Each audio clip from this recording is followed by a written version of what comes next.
So what do you know about the Chinese economy?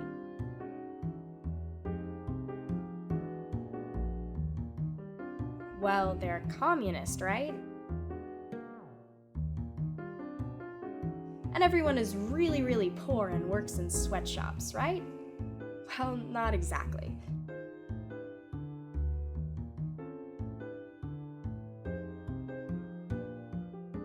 Before 1978, China functioned under a communist economic system.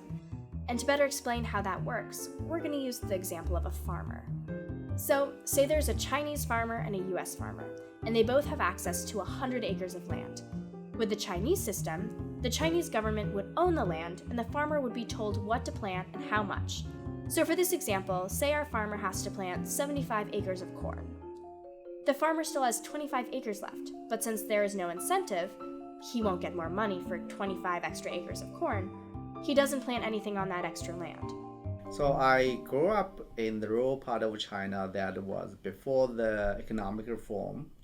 And I grew up in a family of 6, my grandparents, my parents, and I have a younger sister. It was under socialism, so the good part was, I was still young, I did not have to work much, but the bad part was we barely had enough to eat. America has a free market capitalist economy. So, to compare the two systems, we'll use the same example of the farmer. With a capitalist economy system, our American farmer can plant whatever he thinks will bring the most money, and he can plant as much of it as he can afford to. The Chinese farmer was told to grow only corn. The American farmer planted carrots, broccoli, peppers, and onions because he thought that these crops would bring him the most money. It's very, very different. So you mean if I go back, almost 40 years, that China was still under Mao, under socialism.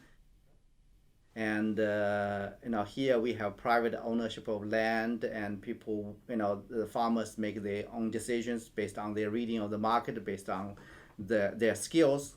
And at the time, in China, basically we were living in some kind of collective setup, and it was a so-called a commune, and the decision was made at the village level. The leaders at the village level, they have to decide how many acres of rice we would plant and how many acres of corn we would plant.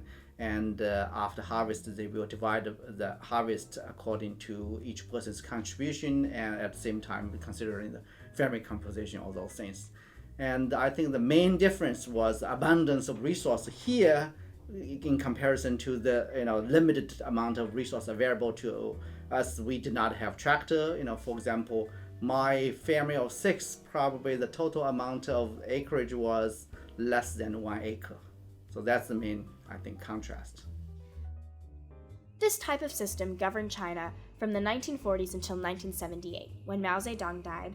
Deng Xiaoping took over and made some major changes, one of which was opening up China and expanding industrialization.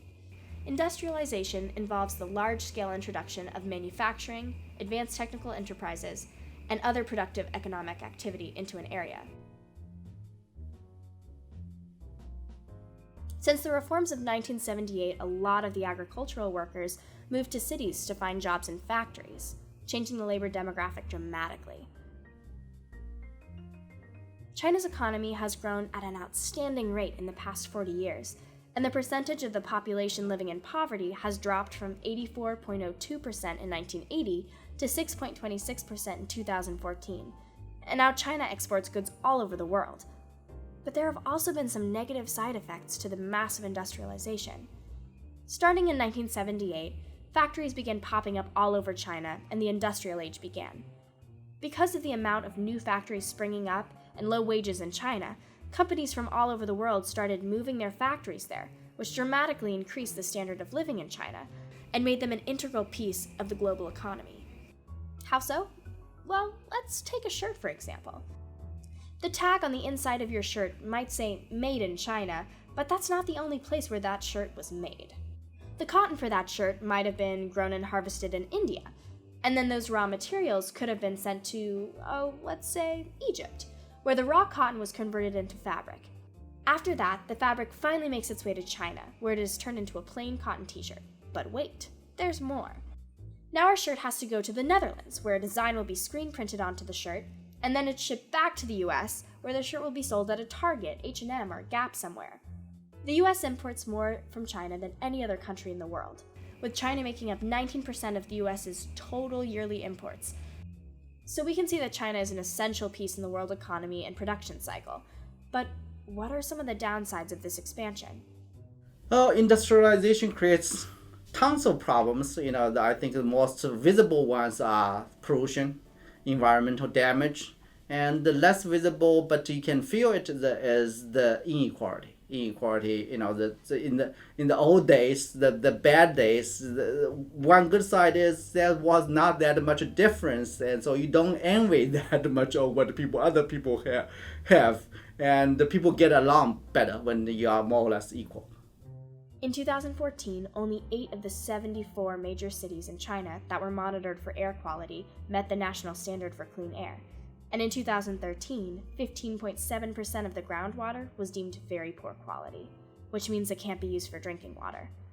The industrial areas in particular show a lot of long-term effects in air and water pollution.